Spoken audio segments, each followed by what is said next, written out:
जब अचानक से नाक में से खून बहने लगे तो घबराहट होना स्वाभाविक होता है, लेकिन यह गर्मी की वजह से है या इसके पीछे है शरीर के अंदरूनी कोई बीमारी का संकेत, यह चिंता का विषय है। नमस्कार दोस्तों, मैं डॉक्टर रश्मि। स्वागत है आप सभी का मेरे चैनल डॉक्टर रश्मिज हेल्थ केयर पर। आज हम बात करेंगे एपिस्टेक्सिस यानी नक्सीर या नाक फूटने के बारे में। जानेंगे हम इसके होने के कारण, लक्षण व असरदार होम्योपैथिक दवाइयां। वीडियो के अंत में बताऊंगी आपको होम्योपैथिक मेडिसिन का एक असरदार कॉम्बिनेशन जो इस समस्या से देता है राहत बिना किसी साइड इफेक्ट्स के। तो वीडियो को लाइक करें, शेयर करें। चैनल पे यदि नए आए हैं तो चैनल को सब्सक्राइब करें और बेल आइकॉन को जरूर प्रेस करें।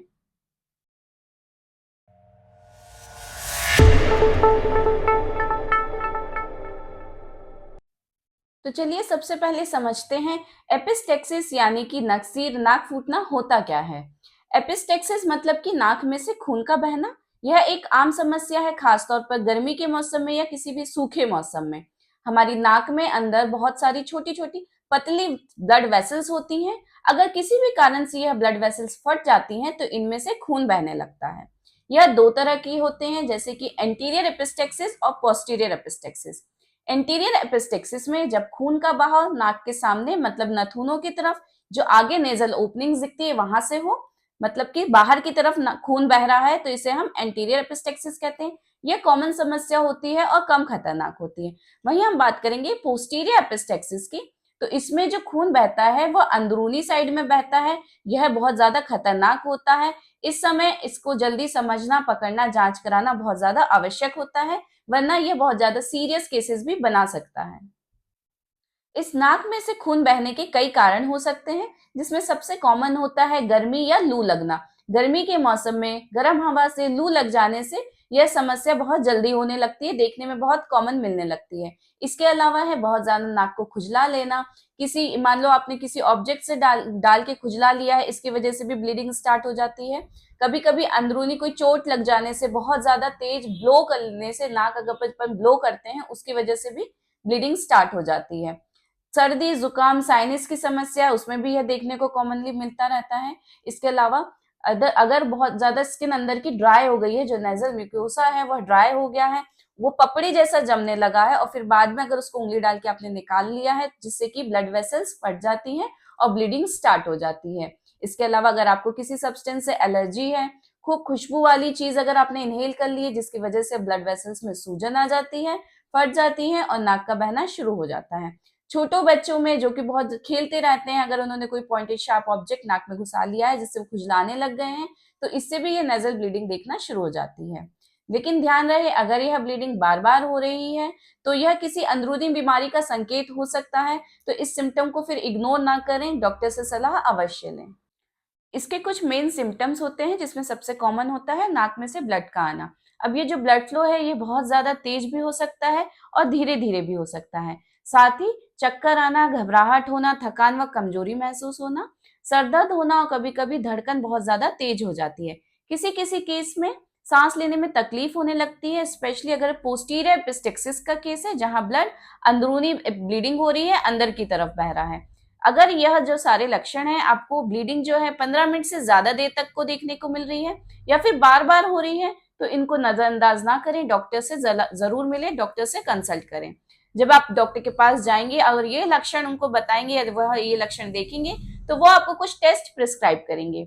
इन टेस्ट में सबसे इंपॉर्टेंट होता है सीबीसी, जिसमें कि आपका हीमोग्लोबिन ब्लड पता चलेगा, प्लेटलेट्स का काउंट पता चलेगा, साथ ही bleeding time, clotting time, blood pressure check करना जरूरी है, क्योंकि अगर ब्लड प्रेशर बढ़ा हुआ होता है तो यह भी एक कारण होता है एपिस्टेक्सिस का। साथ ही नेजल एंडोस्कोपी, ताकि यह पता चले कि अंदरूनी जो ब्लीडिंग हो रही है, पोस्टीरियर एपिस्टेक्सिस है अगर, तो यह किस वजह से हो रही है। सीटी स्कैन, इससे यह पता चलता है कि जो ब्लीडिंग हो रही है उसमें ब्रेन रिलेटेड तो नहीं है, ब्रेन से कोई नर्व रिलेटेड तो नहीं है, वेसल्स रिलेटेड तो नहीं है जो ये ब्लीडिंग हो रही है। इन सभी टेस्ट से जो ब्लीडिंग है इसका कॉज पता चल जाता है। रूट कॉज पता होने के बाद इलाज करना काफी आसान हो जाता है और सही समय पे सही इलाज मिल जाता है। होम्योपैथी में कई असरदार दवाइयां हैं जो कि एपिस्टेक्सिस यानी नक्सीर से पूरी तरह से राहत देती है बिना किसी साइड इफेक्ट्स के। ये काम करती है, इम्यून सिस्टम को अंदर से ठीक करती है, बैलेंस करती है और ब्लीडिंग से राहत देती है। इसमें सबसे पहली मेडिसिन है हेमामेलिस क्यू। हेमामेलिस का मदर टिंचर, ये हम तब देते हैं जब ब्लड फ्लो बहुत ज्यादा हो रहा हो, रुक नहीं रहा हो और ब्लड जो है बहुत ज्यादा पतला है, थिन ब्लड है, और ऐसे में व्यक्ति को बहुत ज्यादा कमजोरी महसूस होने लग जाती है, तब यह मदर टिंचर बहुत असरदार होता है ब्लीडिंग को रोकने के लिए। इस मदर टिंचर की आपको 10 से 15 बूंद आधे कप पानी में मिलाकर 3 बार देना है। जब तक कंडीशन हो रही है तब तक उसको एज पर अकॉर्डिंग देना है। इसके बाद नेक्स्ट मेडिसिन होती है बेलाडोना 30। यदि नक्सीर बहुत अचानक से फूटी है, तेज ब्लीडिंग होने लगी है, साथ ही पेशेंट का जो चेहरा है एकदम से लाल दिखने लगा है, उसका सिर भारी होने लगा है, जैसे सिर पे कोई वजन रखा गया हो, बहुत तेज दर्द दे रहा है, ऐसी कंडीशन में बेलाडोना 30 बहुत अच्छा काम करती है। नेक्स्ट मेडिसिन है फेरमफॉस 6x। बच्चों में होने वाली नक्सीर की समस्या, बच्चों में यदि बार बार नाक फूट रही है, ब्लीडिंग हो रही है, तो उस समय फेरमफॉस 6x बहुत असरदार होती है। अगली दवाई है आर्निका 30। यदि नाक फूटने की वजह कोई चोट है, एक्सटर्नली कोई चोट लग गई है जिसकी बाद से ब्लीडिंग स्टार्ट हो गई है, तो ऐसे में आर्निका 30 बहुत ही अच्छा काम करती है, खून को रोकने में मदद करती है। अगली दवाई है फॉस्फोरस 30। यदि जो ब्लड बह रहा है उसका कलर ब्राइट रेड है, साथ ही व्यक्ति को बहुत ज्यादा कमजोरी हो गई है, बिल्कुल चल फिरने की हिम्मत नहीं हो रही है, तो ऐसे में फॉस्फोरस 30 मेडिसिन बहुत इफेक्टिव होती है। Next medicine China 30। खून बह जाने की वजह से व्यक्ति को अगर बहुत ज्यादा कमजोरी हो रही है, मतलब खून बहुत ज्यादा बह गया है जिसकी वजह से उसको चक्कर आने लगे हैं, थकावट होने लगी है, कमजोरी हो गई है, तो ऐसे में चाइना 30 बहुत असरदार दवाई होती है। लेकिन इन सभी दवाओं का सही डोज, सही पोटेंसी, सही रिपीटिशन के लिए, सही इलाज के लिए जरूरी है आप किसी अच्छे एक्सपीरियंस्ड होम्योपैथिक फिजिशियन से कंसल्ट जरूर करें, उसके बाद ही इन दवाइयों का सेवन करें। जैसा कि मैंने आपको बताया था कि मैं बताऊंगी एक आपको असरदार होम्योपैथिक कॉम्बिनेशन इस नोज ब्लीडिंग को रोकने के लिए, तो वह है आरईपीएल कंपनी का ड्रॉप नंबर 71।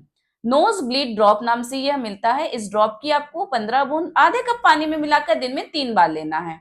यह हर तरह की नोज ब्लीडिंग के लिए काफी इफेक्टिव होता है, यह ब्लीडिंग को रोकता है। साथ ही आप कुछ घरेलू उपचार भी अपना सकते हैं इस एपिस्टेक्सिस यानी कि नोज ब्लीडिंग की समस्या से बचने के लिए, और यदि ब्लीडिंग हो रही है तो इसको रोकने के लिए। इसमें सबसे पहली पॉइंट है कि आप ठंडे पानी की पट्टी या फिर बर्फ को रखें नाक पे, सिर पे, जिससे कि अगर आपको गर्मी की वजह से ये नोज ब्लीडिंग स्टार्ट हो गई है तो उसमें आपको काफी राहत मिलेगी। साथ ही आप अधिक गर्म चीजें जैसे कि अजवाइन हो गया, हींग हो गया, गुड़ हो गया, जो भी गर्म तासीर वाली चीजें होती हैं, इनको खाने से बचें। अगर आपको प्रोन है आप इस चीज के लिए कि गर्मी में आपको ये होने ही लगती है समस्या, तो गर्मी में अधिक तेज धूप में निकलना बिल्कुल अवॉइड करें। बॉडी को हाइड्रेटेड रखें, बॉडी का जो इलेक्ट्रोलाइट बैलेंस है उसको मेंटेन करके रखें, अधिक मात्रा में पानी पिए, इलेक्ट्रोलाइट्स लेते रहें, जैसे इलेक्ट्रोलाइट सप्लीमेंट्स हैं उसको लेते रहें, जिसकी वजह से नोज ब्लीड की समस्या नहीं होगी। साथ ही अधिक तेज मसालेदार खाना, तला भुना खाना, ये सब खाने की चीजें भी अवॉइड करें, इससे इस समस्या में काफी राहत मिलती है। नाक में बार बार उंगली ना करें, उसको तेज ब्लो करने से परहेज करें, जोर से आप नाक को पकड़ के से छींके ना। साथ ही विटामिन सी युक्त फ्रूट्स खाएं, जैसे कि आंवला हो गया, संतरा हो गया। अगर आपको ब्लीडिंग हो रही है, नोज ब्लीडिंग हो रही है, उस समय कोशिश करें कि सिर नीचे की तरफ झुका कर रखें ताकि ब्लड अंदर की तरफ ना जाए, नहीं तो ऐसे में ब्लड आप निगल भी सकते हैं जिससे कि अन्य समस्याएं पैदा हो सकती हैं। नक्सीर होना, नाक में से खून आना देखने में एक आम समस्या होती है, लेकिन यह हो सकता है कि शरीर के अंदर किसी बीमारी का संकेत भी हो। इसलिए जरूरी है सही समय रहते इसके रूट कॉज को पहचान करके इसका इलाज लें ताकि आप जल्दी सही तरीके से सही हो पाए। अगर आपको या आपके किसी अपने को भी नोज ब्लीडिंग की समस्या है तो यह वीडियो उन तक जरूर शेयर करें, वीडियो को लाइक करें, कमेंट करें, चैनल पर यदि नए आए हैं तो चैनल को सब्सक्राइब करें और बेल आइकॉन को जरूर प्रेस करें ताकि हर नए वीडियो का आपको नोटिफिकेशन मिल सके। मिलते हैं फिर नए जानकारीपूर्ण वीडियो के साथ, तब तक खुश रहें, स्वस्थ रहें।